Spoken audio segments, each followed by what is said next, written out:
Hi guys, welcome back to my channel. This is your girl Juliet Celeste. Hopefully your favorite Haitian American first generation living in Florida, particularly down south. In today's video, we will be discussing how I was able to get out of consumer and medical debt during my journey to financial freedom and being debt free. Before I start, I hope you guys had a wonderful Christmas, Kwanzaa, Hanukkah, New Year, and I also hope that the new year is treating you well. So let's get straight into it. I started my debt-free journey in March of 2023, which is basically about 10 months ago. I'm excited. I'm getting close to 1 year and I'm so great. I can't wait to give you guys an update on that. But yes, I started my debt-free journey in March of 2023, 10 months ago. And these were the debts that I had to my name. The first one was student loan AA, which was $22,178.39. I then had student loan AB, which was standing at $14,241.79. I then had a consumer debt of Ulta MasterCard, which was sitting at $512.95. I had a medical debt from a credit card called Care Credit sitting at $1,064.50. And then I had a personal loan of ViStar sitting at $1,163.01. So after adding all that up, in March of 2023, I realized I had $39,160.64 to my name, and I barely had an emergency fund, let alone any money just in case something were to happen to me. And that's where I realized I could no longer be living like this. Because let's be honest, I'm 27. This year I'll be 28. And I was realizing, I was pushing so close to 30, and I had no investments, I had no portfolio, I had no savings, I had nothing. I was just living. And I talked to my mom about this, and I was like, as a first generation Haitian American, I had to break this generational curse. I had to start not only getting out of debt, but hopefully start creating generational wealth. So I sat down, I wrote down my debt, and I had a plan. I said, I am going to start paying off my debt. And the only way that I realized I could do that was by getting multiple streams of income. Yes, I have multiple degrees. Yes, I have prior knowledge in certain aspects, i.e.,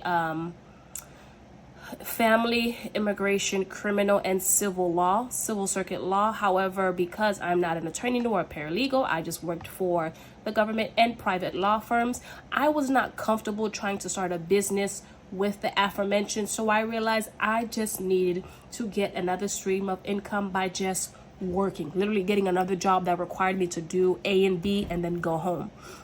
So that's what I did. In, I believe, January of 2023, I started my second part-time job.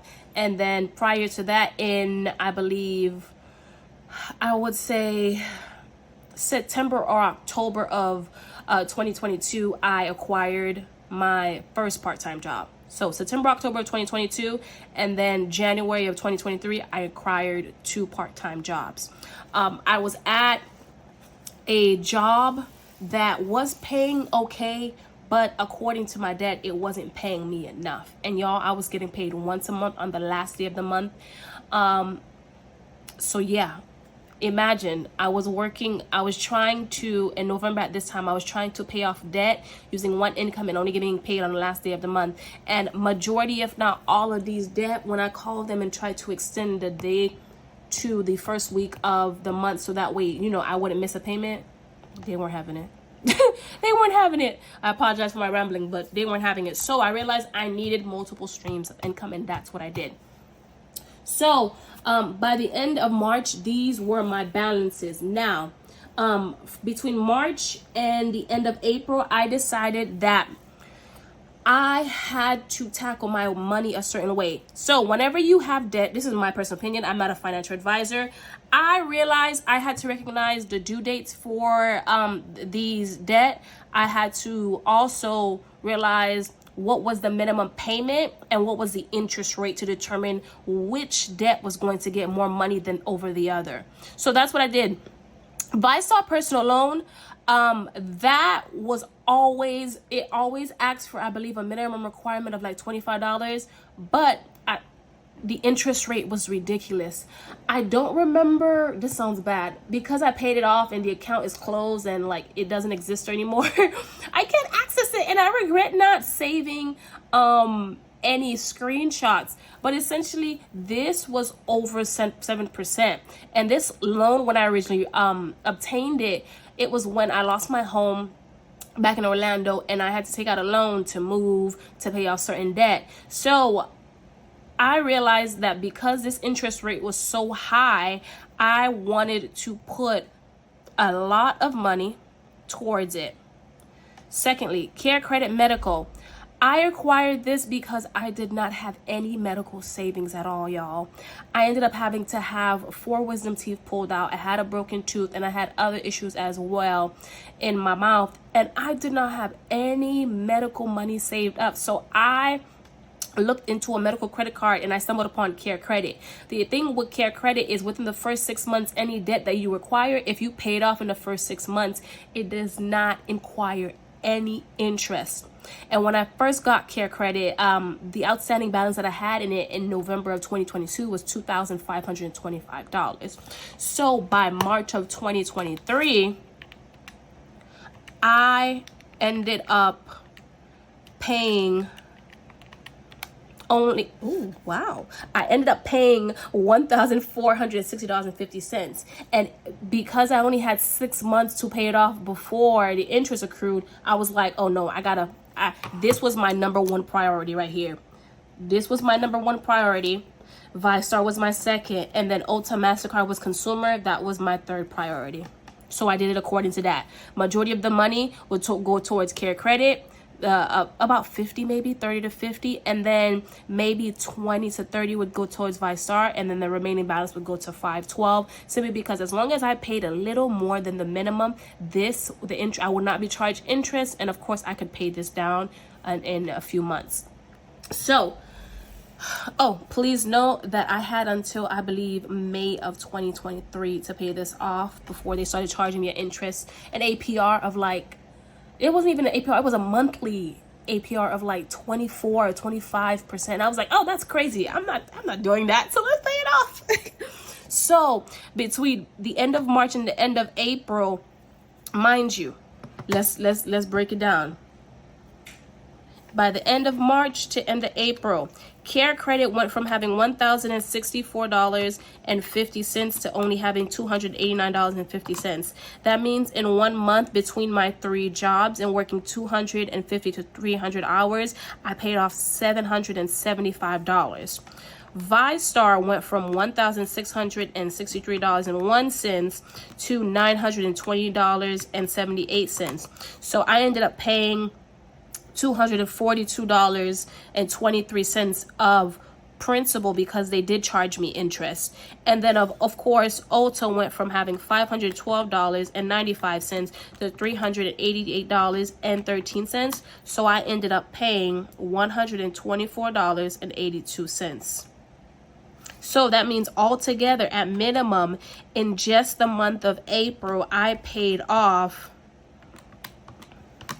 $1,142.05 of debt in 1 month, working 3 jobs.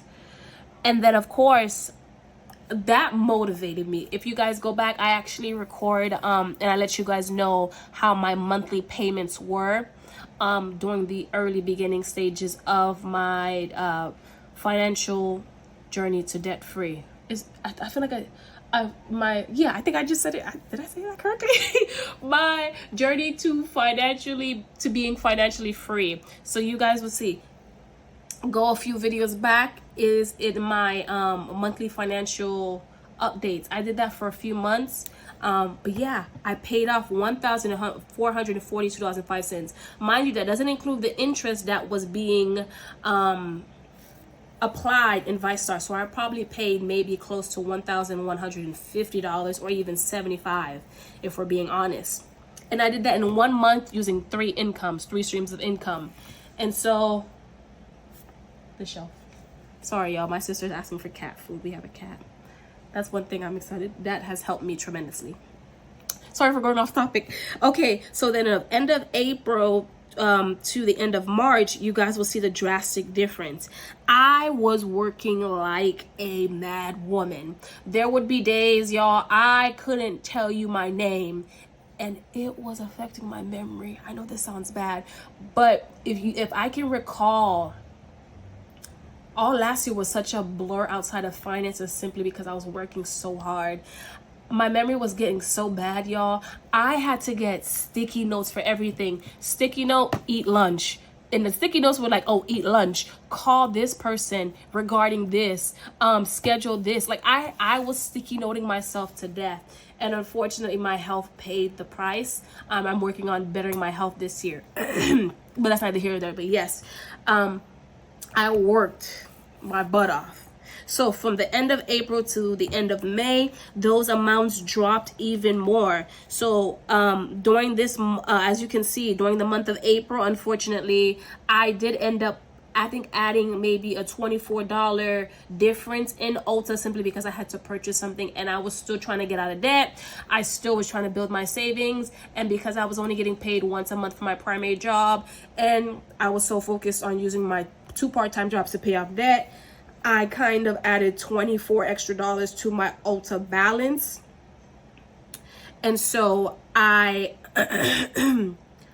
used it, and I was okay with that. So in the difference was 124.82 minus 148. So I actually added about, $24, $23.51 to my Ulta MasterCard. And I actually decided that I wasn't paying it that month simply because I was focused on paying everything else. And also because April was a slow month, I believe, at both jobs. But when it was a slow month, majority of the money that I decided I wanted to let me reclaim your time. Majority of the money that I did make from that, I wanted to pay off Care Credit because in the month of May, it was due.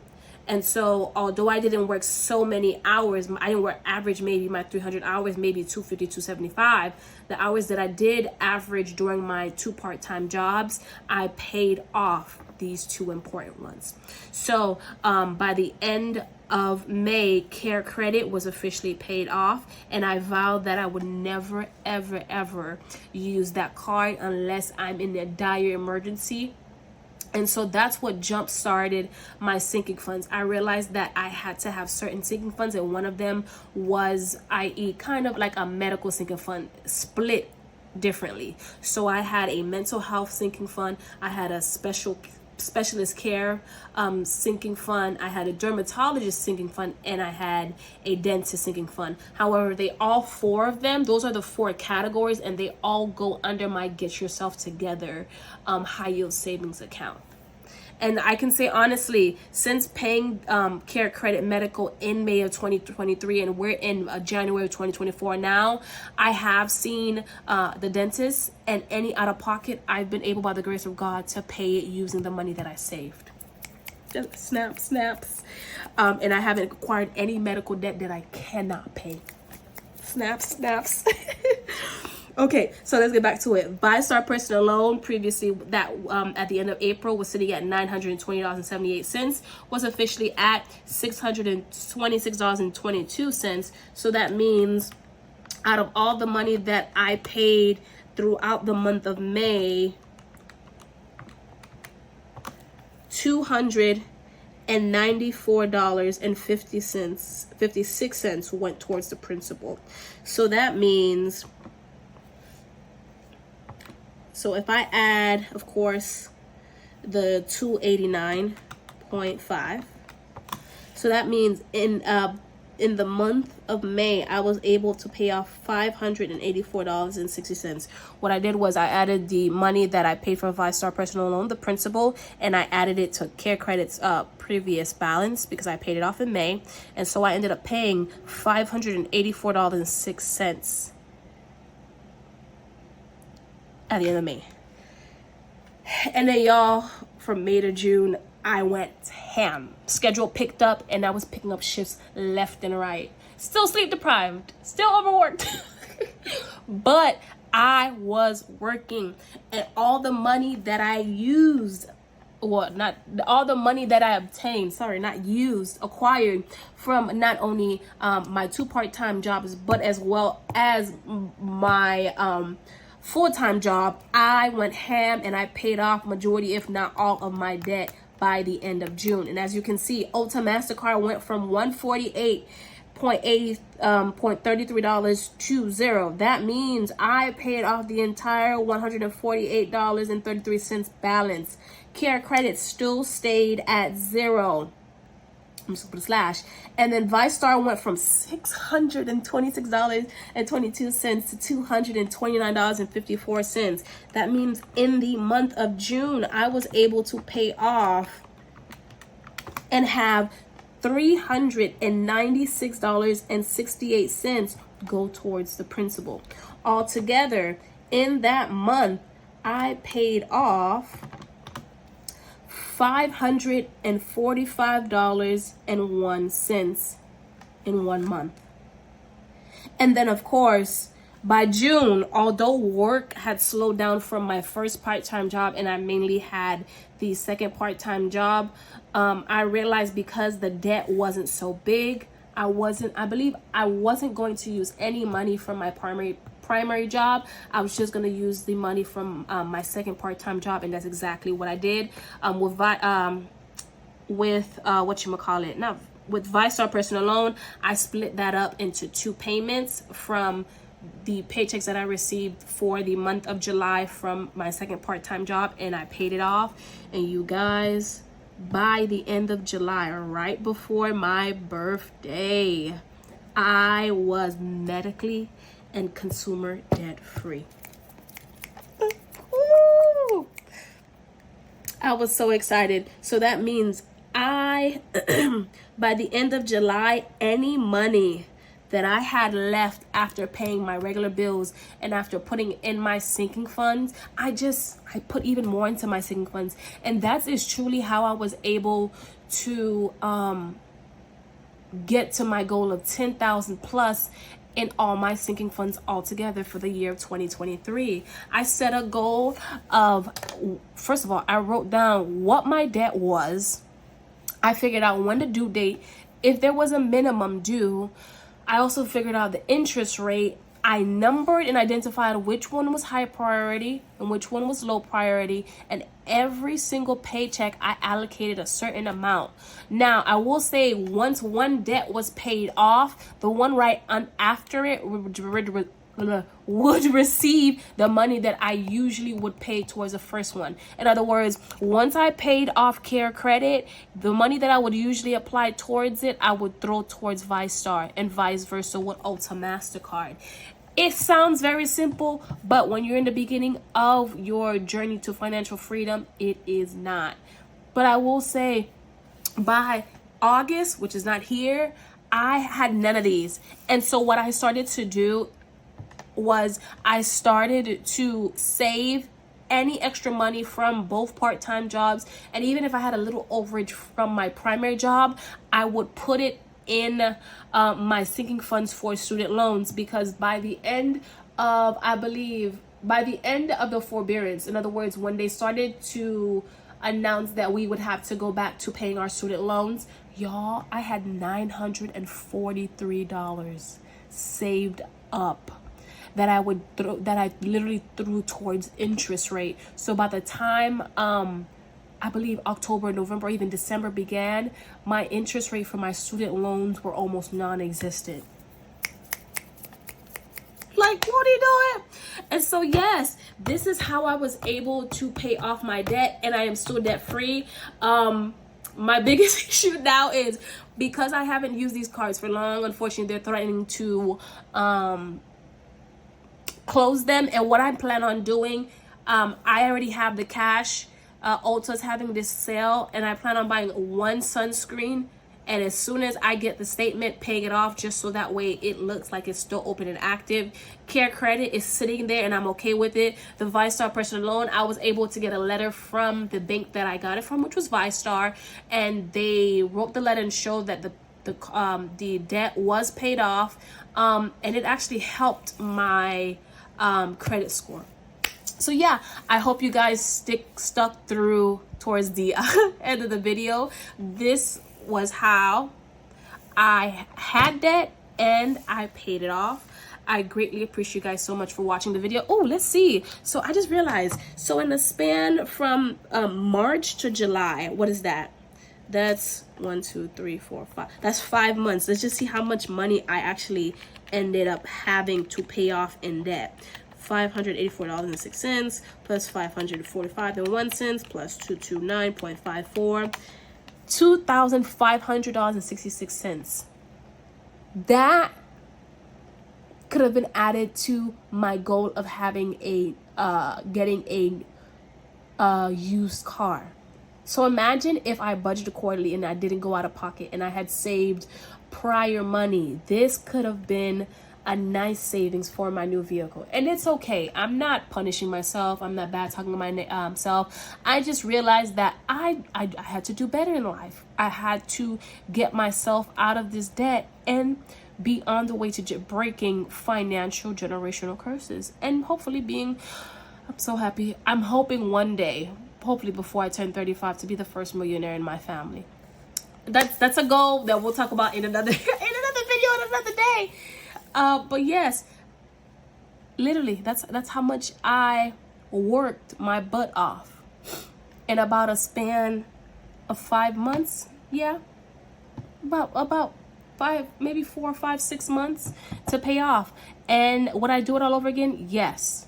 Would there be something I would have changed? No, because this helped instill discipline in me. This helped shock me into how much debt I was going into, and it helped me realize that I couldn't be like this anymore. I had to have some type of structure, discipline when it came to saving money and spending it wisely. So I thank you guys so much for watching this video. If you guys would pretty please like, comment, subscribe, or even share, provide me feedback. And as always, if you have any tips, tricks, and or suggestions that could generate more income that is less taxing on the mental, physical, mind, and body, you are more than welcome to comment it down below. And I will see you guys in the next video. Peace.